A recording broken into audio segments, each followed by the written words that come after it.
വലിയ ദുരന്തം, ഒരുപക്ഷെ രാജ്യത്തിൻ്റെ വ്യോമയാന ചരിത്രത്തിൽ വലിയ ദുരന്തങ്ങൾ ഉണ്ടായിട്ടുണ്ട്. കഴിഞ്ഞ 2 പതിറ്റാണ്ടിനിടെ ഉണ്ടായിട്ടുള്ള ഏറ്റവും വലിയ ദുരന്തങ്ങളിൽ ഒന്നിന് ഈ രാജ്യം സാക്ഷ്യം വഹിക്കുകയാണ്.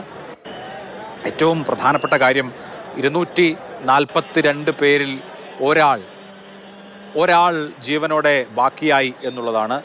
ഒരുപക്ഷെ ഇത്രയും വലിയ ഒരു ദുരന്തം ഉണ്ടാകുമ്പോൾ പ്രത്യാശയുടെയും പ്രതീക്ഷയുടെയും ഒക്കെ കിരണമാകാൻ ആ ഒരു അതിജീവനത്തിന് ഉണ്ട്, ഒരു ശക്തി ആ അതിജീവനത്തിനുണ്ട്. എത്രയും വലിയ ദുരന്തമാണെങ്കിലും, എത്ര കാലുഷ്യങ്ങൾക്കിടയിലും പ്രതീക്ഷയുടെ ഒരു വെള്ളിരേഖയുണ്ട് എന്നതിന് സൂചകമായി വിശ്വാസ് കുമാർ രമേഷിൻ്റെ അതിജീവനത്തെ കാണാവുന്നതാണ്.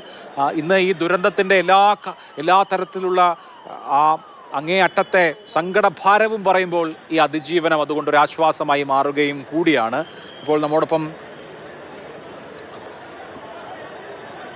അനൂപ് ദാസ് ഉണ്ട് ഡൽഹിയിൽ നിന്ന്. അനൂപ്, ഇനിയിപ്പോൾ ഒരു വലിയ കാര്യമുള്ളത് മൃതദേഹങ്ങളൊക്കെ തിരിച്ചറിഞ്ഞ് ബന്ധുക്കൾക്ക് വിട്ടു നൽകുക എന്നുള്ളതാണ്. നമുക്കറിയാം, വിമാനം കത്തി അമരുകയാണ് ചെയ്തത്. സ്ഫോടനത്തോടുകൂടി മൃതദേഹങ്ങളെല്ലാം കത്തിക്കരിഞ്ഞു പോയിരിക്കും.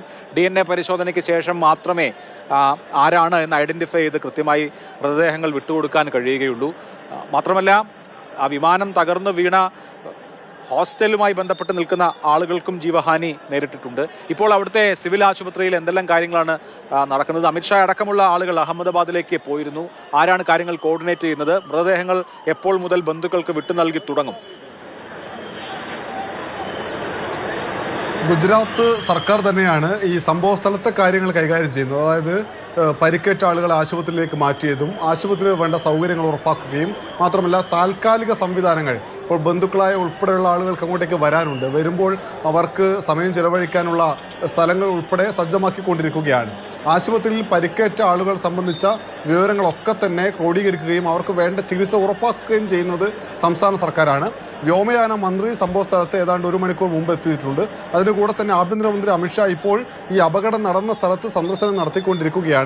മാത്രവുമല്ല, അതിനുശേഷം അദ്ദേഹം ഒരു വിശകലന യോഗം ചേരും. എന്താണ് സംഭവിച്ചത്, ഇനി പരിക്കേറ്റ ആളുകൾ, അവരുടെ ചികിത്സ, മരണപ്പെട്ട ആളുകളുടെ DNA പരിശോധന വളരെ വേഗത്തിലാക്കുന്നതിന് വേണ്ടി ഇപ്പോൾ തന്നെ DNA പരിശോധനയ്ക്ക് വേണ്ടിയുള്ള സാമ്പിളുകൾ ശേഖരിച്ച് തുടങ്ങിയിട്ടുണ്ട്.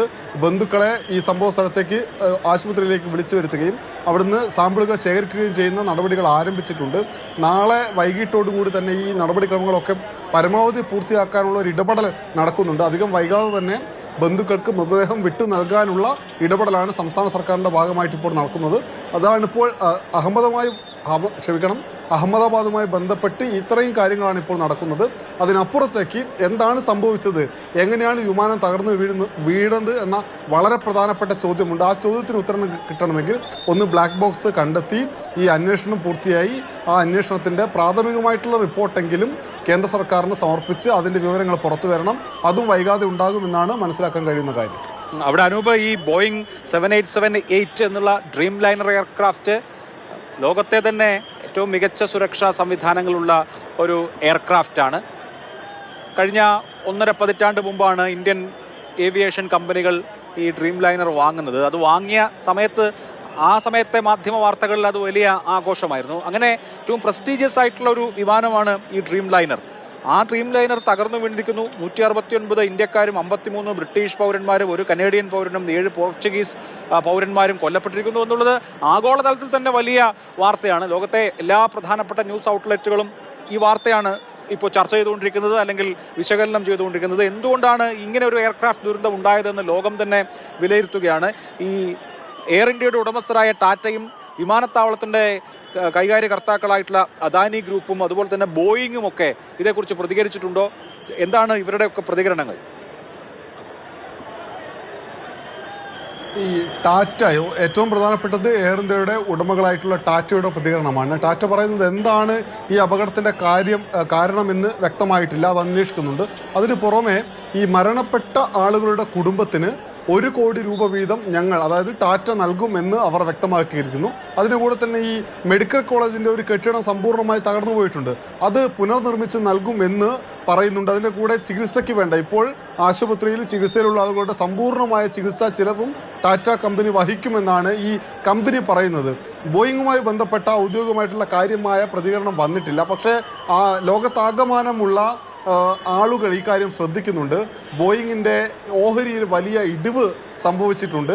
മാത്രവുമല്ല, ലോകത്തെ പ്രധാനപ്പെട്ട ലോകരാജ്യങ്ങളിലെ നേതാക്കന്മാരൊക്കെ അനുശോചന സന്ദേശം നമ്മുടെ രാജ്യത്തിന് അയക്കുന്നുണ്ട്. അത് തന്നെ ലോകത്ത് തന്നെ, ഇന്ത്യ എന്ന് നമ്മൾ പറയുമ്പോൾ ലോകത്ത് തന്നെ നടന്ന വിമാന ദുരന്തങ്ങളിൽ വലിയ ഒന്നായി മാറുകയാണ്. ഇത് നേരത്തെ നമുക്ക് തന്നെ അറിയാം, ഇന്ത്യയിൽ സംഭവിച്ച വലിയ വിമാന ദുരന്തങ്ങളിൽ ഒന്ന് മംഗളൂരുവിലേതായിരുന്നു. അവിടെ ആളുകൾ 8-9 പേർ രക്ഷപ്പെടുകയുണ്ടായി. പക്ഷേ അത്ര പോലും ആളുകളെ ബാക്കി വെക്കാതെ വലിയൊരു ദുരന്തം സംഭവിച്ചിരിക്കുന്നു.